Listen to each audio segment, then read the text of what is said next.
Greetings from wherever you are. My name is Ian Teka. Today we have the president of MULIRO MULIRO University with us. So if this is your first time here, don't forget to subscribe the channel, don't forget to like, and you can as well comment. So on to the first question, Mr. Odhiambo Allan. Tell us, who are you? Thank you so much for the question, and thank you so much for having me on this show.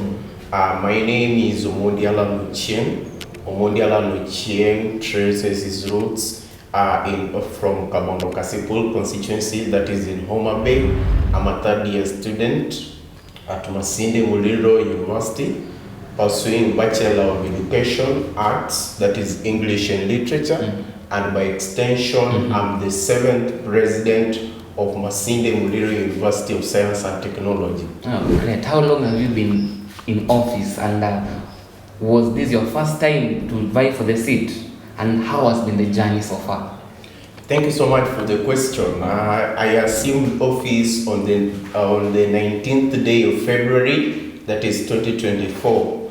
I'm barely new in office, and tracing my roots back, there is no day I once served. Perhaps I rose from ashes, let me say so, from ashes to presidency. Yeah. All right. You being a student activist, what can you confidently say you've done so far? Thank you so much. Ever since we ascended office, we've done tremendous work.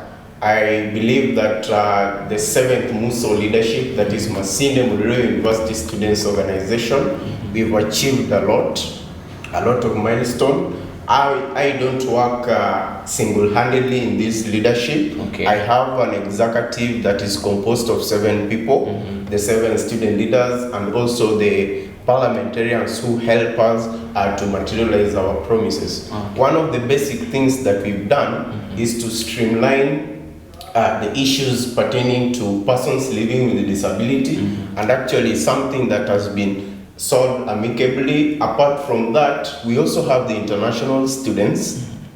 They are very sensitive people, and we have also to cater for their needs, they being part of us. Apart from that, for the short period of time that we've been in serving positions, you find that we are proud as Mmust'S to roll the new students portal. And actually the new students portal, it's more advanced than the ERP system that we had. And in fact, it is cloud-based, and I believe once this is done, we will be able to access marks at our disposal. Apart from that, obviously the students or the comrades are our bosses, right?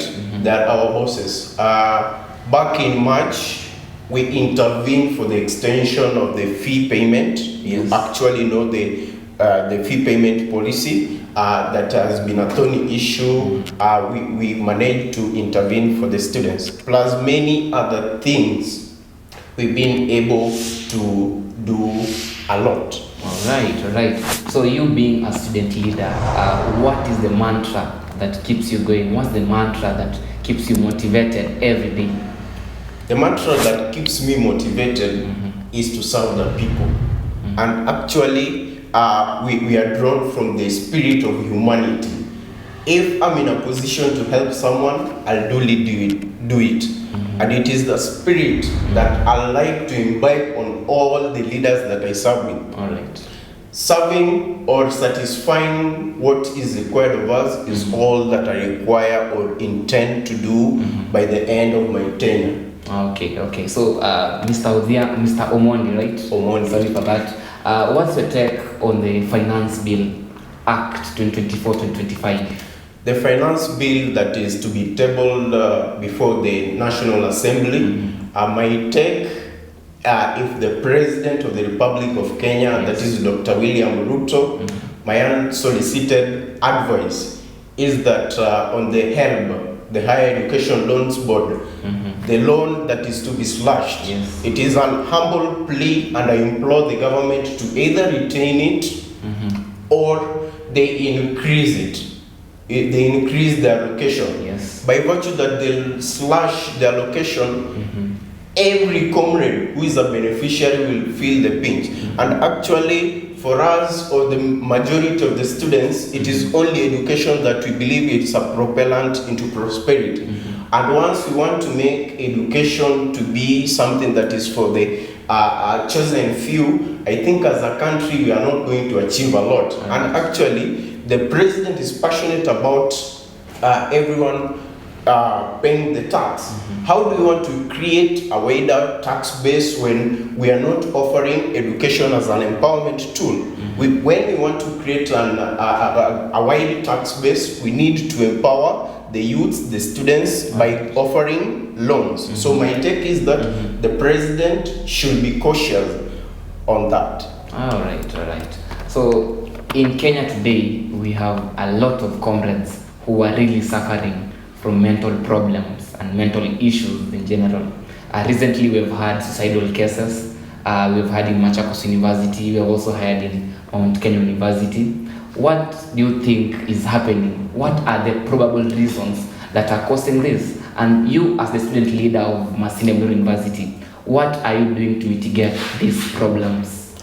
Thank you so much for the question. It's all about the mental health talk. Yes. And this is the month of May, and I appreciate the NGOs and the government bodies that have enabled that the month is well commemorated. All right. And I wish to pass my message to the comrades that a problem shared is halfway solved. Why should we keep it by ourselves? Yet the causes of the mental or the suicidal thoughts that has been rampant on the across the universities, I'll summarize them based on the social and economic. They have social and economic roots. Once you find that the comrades can hardly make the ends meet and they have no one to look up to or someone to offer shoulders, to receive the shoulders to lean on, you find that they confide things by themselves. So as the council or as the 7th MUSO leadership, we are passionate about the mental state of our people. And actually that's why the Masinde Muliro University of Science and Technology has got the guidance and counseling group that has been there since time immemorial, offering services. Number 2, we also have the peer counseling club. That's why I still stated that a problem shared is halfway solved. If you cannot approach your peers, then we have got a department called the Guidance and Counseling department. Apart from that, to mitigate, I quite understand that we have got needy students among us, and it's my intention to ensure that equity is applied in terms of the allocation. We have ratancy. We also have work-study program to at least caution the needy students from the stinging effects of the economic situation across the country. So it's my humble plea that whenever you feel like the mental state is not okay, please seek for guidance or seek for consolation from our guidance and counseling. All right. So, Mr. President, what were your 3 manifestos during your campaigns? My 3 manifestos. Your first 3 manifestos. The first 3 manifestos, number 1 is to ensure that the entry and the exit behavior is well accounted for. If we have 3,000 students being admitted this year, by the time they'll be done with their courses, we expect to see 3,000 students or more. Many at times we have the dropout. The university dropouts, and it's my intention to ensure that it is not a matter that is within our realms. We need to fight for this thing to ensure that all our students, if it is marks are uploaded on time. Let not marks be an issue as to why we are not graduating. The 3,000 who are enrolled should be graduating at the end of their study. What of the suspensions and other problems that may arise apart from the marks, as you've put it? The suspension of the marks, I think the every society is governed by statutory laws and also policies. Once you contravene it, it's like a hot pan policy. Once you touch the hot pan, you feel the effect. It's right, a reflex action. But as the student leaders, I implore on you that if it is matters to do with the discipline cases, let us not be indulged in it. My second agenda during my campaign or my second manifesto was to elevate our medical health care, our medical health care facilities. Actually, the student population should be matched by the number of the medics that we have around. We need also the facilities such as the ambulance, the toll-free number that whenever students is sick or feeling unwell, you can easily reach that number. So it's my intention as the 7th MUSO president to at least change the situation in our medical facility. Are you doing something over it? Yeah, I'm currently doing it with the help of my team, of course, because I can't run the show alone. So we are still engaging with the various stakeholders to ensure that at least we change the face of our medical facility, to ensure that we have drugs, we have the enough personnel to tend to our comrades, and thirdly, the security of our comrades is very important. Remember, the students are the customers. That's the reason as to why Kakamega exists, or rather they drive, they largely drive, or they're the tenants of Kakamega economy.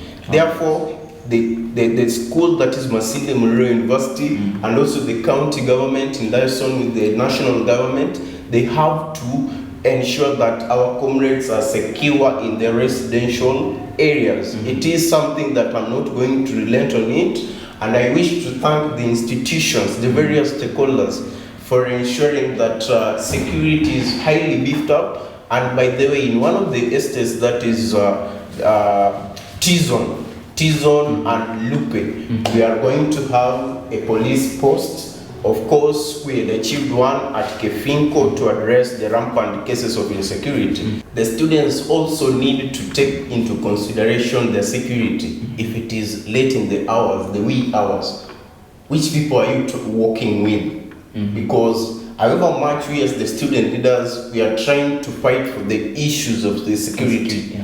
We need also to ensure that the security starts with you, the students. Are you creating any awareness to them, or you are just implementing your procedures and your precedents to do with insecurities?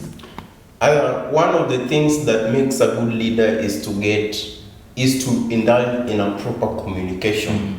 And as the 7th MUSO, we have channels of communication. In liaison or in conjunction to that, we have our non-residents. There are 6 of them, and the 6, they have designated areas of jurisdiction where they serve or they stand in for. So before we come up with the policies, I normally engage in public participation, per se, to engage the students. How can we beef up security? It is their suggestion that we make an hybrid to make them a robust one to address the insecurity cases. All right. I can conclusively say you are an optimist. So looking forward, what are your prospects in the political field? The prospect in the political field, number one, once you're a leader, you need to be optimistic. Of course, the campus politics, it's a very nice one, and for the experiences that I have, I wish that one day I exercise them or put them into practice now into the real world situation. All right. Okay, so what's your take, and let me say, what is your opinion on the participation of the young people in leadership and governance? Do you think they are competent enough to be given position in the country, not only to participate, but also to execute decisions and to participate when it comes to giving directions to the country? Thank you so much for the question. On matters to do with the youths, it's something that is very critical, that we must talk to it in totality. The youths, they're very funny people, by the way. Once you give them the wings, they'll flourish. The reason as to why I feel like the youths are being looked down upon is like they feel like we are still young. They doubt us. You know, once even in the political parties, it's very rare in this country to find young people involved in the political activities, either to execute. Number one, there are three things to be engaged in. First, you identify. You identify the skills, the leadership skills among the youths. Number two is to nurture.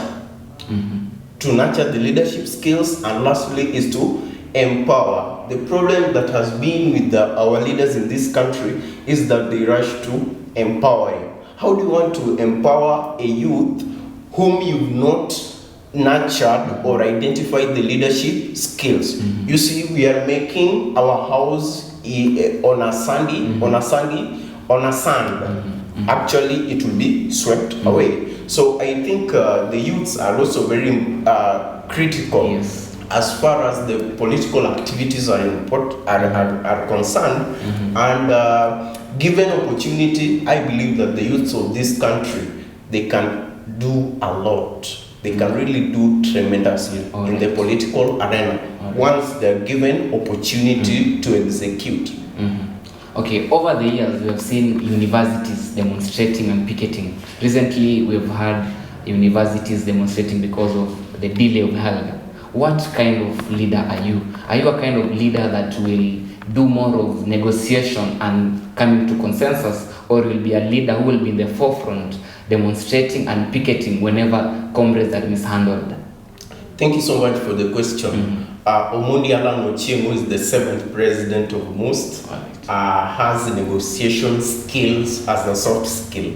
Number one, we negotiate first before reaching consensus. Once the negotiation fails, we think of the other way round. If it is something that can be solved in a round table for the common good of our students, why would we let our students suffer more? Yet it's something that can be solved on a round table. So I believe in negotiation because their plans, the policies are formulated for the common good. So you will not be in the forefront in demonstration and picketing whenever comrades are mishandled. Thank you so much for that.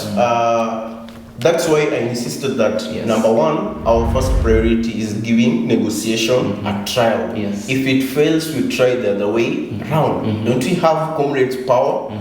We have it. So once the negotiation fails, we resort to the other way around. All right, Mr. President, who is the role model? Let's talk of countrywide, and then we'll get to internationally. Thank you so much. My role model in the political arena, the President of the Republic of Kenya. All right, Dr. William Ruto. Dr. William Ruto.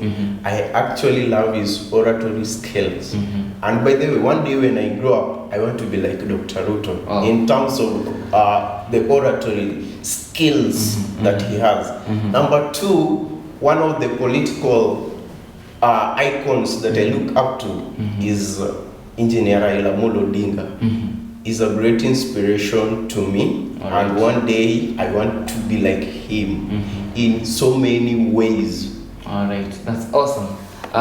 Recently, we've had majority of the universities in Kenya complaining of the new mode of dressing, including I'll mention of Machakos University and other universities that are not mentioned. What's your take on that? Thank you so much for that question. It's a thorny issue that has been affecting or negatively or positively affecting our students.